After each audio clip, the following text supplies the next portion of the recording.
What happens when politics' most rising star meets television's most seasoned political journalists in what was supposed to be a routine morning show interview? The answer is television gold that nobody saw coming. Before we dive into this incredible story, make sure you hit that subscribe button and let me know in the comments what you think really caused Karoline Leavitt to completely lose it on live television. Trust me, this story has twists you won't see coming. The Good Morning America studio buzzed with its usual pre-show energy as producers scrambled to finalize last-minute details.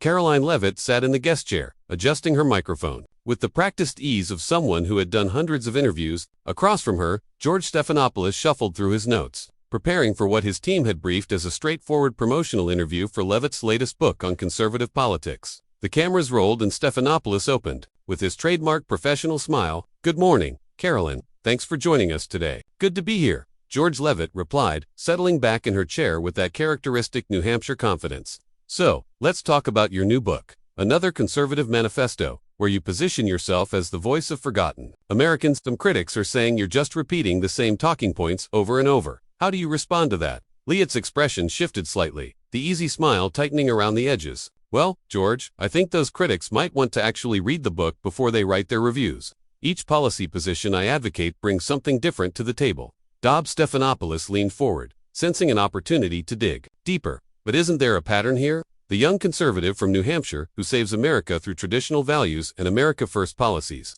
Some might say you're just playing variations of the same political character." The studio audience remained silent, but backstage producers began to take notice. This wasn't the light promotional banter they had planned. "You know what, George?" Leavitt's voice carried a new edge. "Maybe the problem isn't that I'm being consistent. Maybe the problem is that Washington doesn't know how to represent authentic Americans anymore. When you grow up where I grew up, when you've lived the life I've lived, authenticity in politics matters." Stephanopoulos nodded, but his journalist instincts were now fully engaged. "Speaking of authenticity, let's talk about your rapid rise.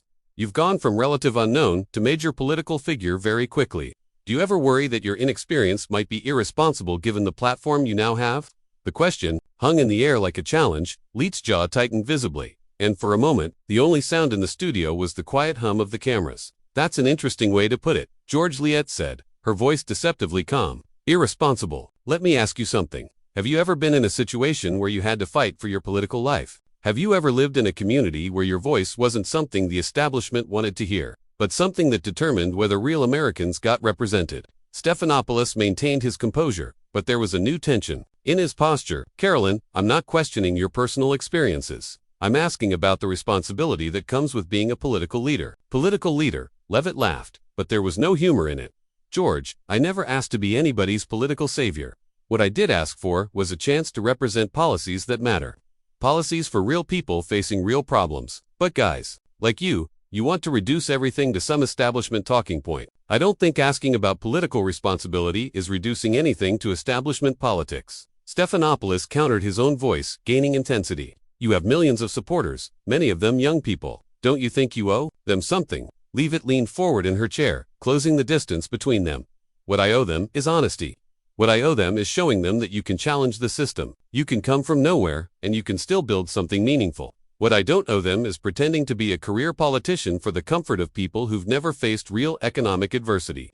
The studio had gone completely quiet. Even the camera operator seemed frozen, unsure whether to keep rolling or cut to commercial. Stephanopoulos pressed on, his journalist training overriding any concern about the growing tension. "But Karoline, don't you see the contradiction? You profit from criticizing the establishment while simultaneously becoming part of the political machine yourself." That was the breaking point.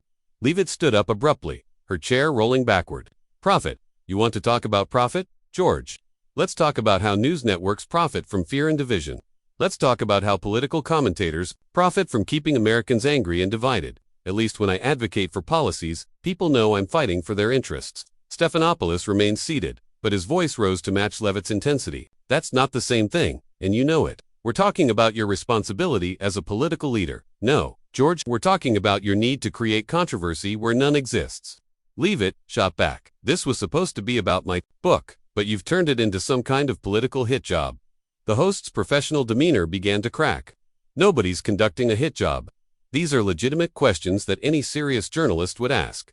"Serious journalists?" Leavitt's voice carried a dangerous edge. "Now, is that what you call yourself?" Because from where I'm standing, you look like another establishment mouthpiece trying to score points by tearing down someone who actually represents working Americans. Stephanopoulos stood up now, to the pretense of a friendly interview completely abandoned. I've been doing journalism since before you were in politics. Karoline, I don't need lectures on integrity from someone whose idea of policy development is learning new ways to attack the establishment on social media.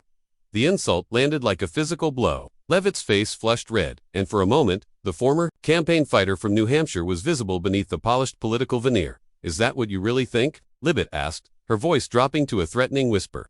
That I'm just some opportunist who got lucky. Stephanopoulos straightened his tie, a nervous gesture that betrayed his growing unease despite his attempt to maintain journalistic authority. Karoline, I never said you were an opportunist, but you can't deny that your career has been built on a very specific type of political rhetoric. You're right, George Leavitt said, taking a step closer to the desk that separated them. My career has been built on representing something real. Policies that show working people they matter, that their voices are worth hearing. What's your career built on? Asking gotcha questions to people who actually create change. The studio crew exchanged nervous glances.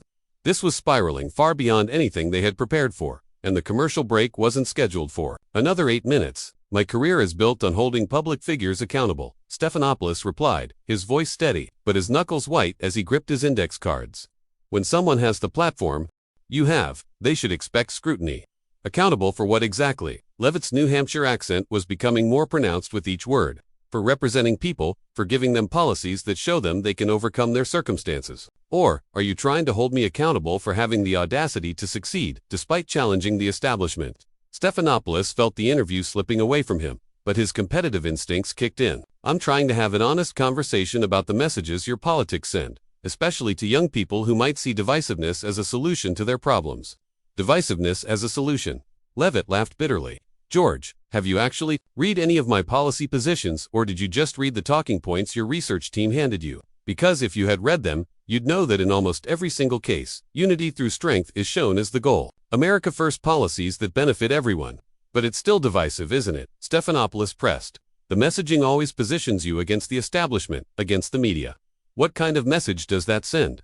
Leavitt shook her head. In frustration, the message it sends is that sometimes patriots have to stand up to corrupt systems. That sometimes when government fails, ordinary Americans have to find the courage to demand better. But you wouldn't understand that, would you, George? Because you've spent your whole career safely within the establishment, asking questions, but never having to live with the consequences of failed policies. The personal attack hit its mark. Stephanopoulos' professional composure cracked visibly. That's completely unfair, and you know it. Journalism is about asking difficult questions, not about experiencing every policy personally. Is it though? Leavitt challenged, because it seems to me like journalism has become about creating narratives that fit whatever establishment agenda sells the most advertising. You came into this interview with a story already written in your head, didn't you? I came into this interview prepared to ask legitimate questions about your work and its impact. Stephanopoulos shot back. If you can't handle that level of scrutiny, maybe you shouldn't be doing politics. The suggestion that she couldn't handle pressure was like waving a red flag in front of a bull. Leavitt's eyes flashed with genuine anger. Handle scrutiny. George, I've been scrutinized my entire political career by establishment politicians, by mainstream media, by people who think they know who I am because of my age or background. The difference between me and you is that when people scrutinize me, I don't hide behind some phony objectivity. I own my positions. And what about the choice to walk away from this interview? Stephanopoulos asked, his voice carrying a subtle challenge. Because that's what you're doing, right now, isn't it? Running away when the questions get too tough. The accusation stopped. Leavitt cold. For a moment, she stood perfectly still, processing the implication that she was a coward. When she spoke again, her voice was dangerously quiet. You think I'm running away? Stephanopoulos sensed he had regained some control. Think you're used to interviews where people ask you softball questions about your latest campaign strategy and your policy positions. I think when someone asks you to think critically about your impact, you get defensive. Defensive. Leavitt repeated the word like she was tasting something bitter. George, you want to see defensive. Defensive is what you're doing right now. Hiding behind your journalist credentials to avoid admitting that you walked into this interview looking for a fight. I'm doing my job. Stephanopoulos insisted. Your job? Leavitt's voice rose again. Your job is supposed to be informing people, not creating drama for ratings. But that's what this is really about, isn't it? You need something controversial to happen because your show is bleeding viewers to independent media and social platforms. The accusation struck close to home, and Stephanopoulos' professional mask slipped completely. That's ridiculous. Good Morning America has been the top morning show for years. Has it though? Leavitt pressed her advantage. Because from what I hear, you guys are struggling to stay relevant in a world where people can get their news from anywhere. So, you invite me. I'm hoping I'll say something stupid so you can have your viral moment. Nobody wanted you to say anything stupid, Karoline. We wanted you to have an intelligent conversation about your work. Intelligent conversation. Leavitt scoffed. This isn't intelligent, George. This is you trying to manufacture outrage because you think it'll get you trending on social media. Well, congratulations. You're probably going to get your wish. Stephanopoulos realized the interview had completely derailed, but his pride wouldn't let him back down. If this is what passes for discourse from today's political leaders, then maybe the critics have a point about the state of American politics. The condescending tone was the final straw. Leavitt's hands clenched into fists at her sides, and everyone in the studio could see her fighting the impulse to do something that would end her political career. You know what, George? You're right about one thing. This conversation is over. Leavitt began to unhook her microphone, but Stephanopoulos wasn't finished. So that's it. When the conversation gets challenging, Karoline Leavitt just walks away. I guess that's the kind of leader your politics really celebrate. Someone who quits when things get difficult. The words stopped Leavitt dead in her tracks. Her hand froze on the microphone clip, and slowly, deliberately, she turned back to face the host. The look in her eyes made several crew members take an unconscious step backward. What did you just say? Leavitt's voice was barely above a whisper, but it carried across the silent studio like a threat. Stephanopoulos knew he had crossed a line, but his journalistic ego wouldn't let him retreat. I said, maybe this is who you really are. Someone who talks tough but runs when faced with real scrutiny. Real scrutiny. Leavitt moved back toward the interview area, but this time, she didn't sit down. She stood directly in front of Stephanopoulos' desk, looming over the seated host. You want real scrutiny, George? Let's talk about real scrutiny. Let's talk about growing up working class, watching your community struggle while politicians ignore them. Let's talk about challenging an entire corrupt system and finding a way to build something meaningful. Anyway, Karoline, please sit down, Stephanopoulos said, but his voice lacked its earlier authority. No, I don't think I will, Leavitt replied. See, you called me a quitter, George, and that's something I can't let slide, because if there's one thing I've never been in my entire political career, it's a quitter. When I was starting in politics and everyone said I was too young, I didn't quit. When I was running campaigns and critics said I'd never be taken seriously, I didn't quit. When I challenged the establishment and they said I'd never succeed, I didn't quit. The passion in her voice was magnetic. Even the hostile studio audience found themselves leaning forward, caught up in her words despite the uncomfortable tension. But here's what really gets me, Leavitt continued, her voice gaining momentum. You sit behind that desk, in your expensive suit with your establishment credentials, and you judge me for the positions I've taken. You question whether I'm a good leader, whether my work has value, whether I deserve the success I've earned. But what have you built, George? What have you created that didn't exist before you came along? Stephanopoulos tried to interrupt. Karoline, I think you're misunderstanding the purpose of journalism.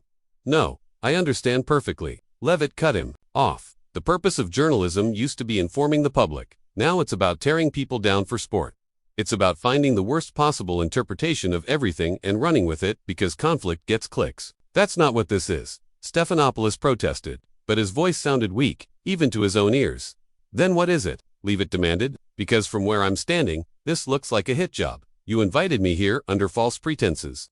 Spent 15 minutes trying to make me look bad. And now you want to call me a quitter because I won't play along with your game. The studio director was frantically signaling to cut to commercial. But the cameramen kept rolling, sensing they were witnessing something unprecedented. Stephanopoulos made one last attempt to regain control. Karoline, I think you're being overly sensitive about legitimate questions regarding your influence on American politics. Overly sensitive. Leavitt's laugh was harsh and bitter. George, let me tell you about sensitive. Sensitive is growing up working class and having people assume you're not smart enough for politics because of your background. Sensitive is working your ass off to represent people and having others attribute it to luck. Sensitive is trying to use your platform to implement meaningful policies and having some talking-headed reduce your entire career to young woman who attacks establishment. I never said that, Stephanopoulos protested. You didn't have to say it. Directly, Leavitt replied. It was in every question, every insinuation, every condescending comment about my experience. You know what the real irony is, George? You accuse my politics of promoting divisiveness, but you're the one who came in here looking for a fight. The truth of that statement hung in the air like an accusation. Even Stephanopoulos seemed to realize how far he had pushed things beyond a normal interview. Look, Karoline, he said, trying to find some middle ground. Maybe we got off on the wrong foot here. Why don't we start over and talk about your book? but Leavitt wasn't having it. Start over, George. You don't get to spend 20 minutes trying to tear me down and then ask for a do-over because you realized it's not playing well. This is who you are. This is what you do. You build your career on other people's discomfort. That's not fair, Stephanopoulos said, but even he could hear how hollow it sounded. Fair? Leavitt shook her head in disbelief. You want to talk about fair? Is it fair that you get to sit there and judge my entire political career based on some predetermined narrative? Is it fair that you get to question my character while hiding behind the pretense of objectivity? The host tried one more time to salvage this situation. Karoline, I'm sorry if you felt attacked. That wasn't my intention. Your intention doesn't matter, George. What matters is what you did. And what you did was invite me here to promote my book and then spend the whole time trying to make me look like some kind of extremist who doesn't deserve success. I never called you an extremist, Stephanopoulos said weakly. You didn't have to, Leavitt replied. It was in every loaded question, every skeptical look, every condescending tone. You know what's funny? You're worried about the messages my politics send. But what message are you sending right now? That if you come from a working class background, if you challenge the system, if you represent forgotten Americans, you don't deserve respect. The studio had gone completely silent. Everyone present knew they were witnessing something that would be talked about for years to come. Leavitt looked directly into the main camera. You know what? I think people are smart enough to understand the difference between political advocacy and reality. I think they're smart enough to appreciate leaders who fight for redemption, about second chances, about ordinary Americans doing extraordinary things. But apparently some people in the media think voters are too stupid to make those distinctions. She turned back to Stephanopoulos, who looked smaller somehow, diminished by the confrontation. So here's what's going to happen. George, I'm going to walk out of here, and you're going to have your viral moment. People are going to watch this clip and argue about who was right and who was wrong, but at the end of the day, I'll still be fighting foe.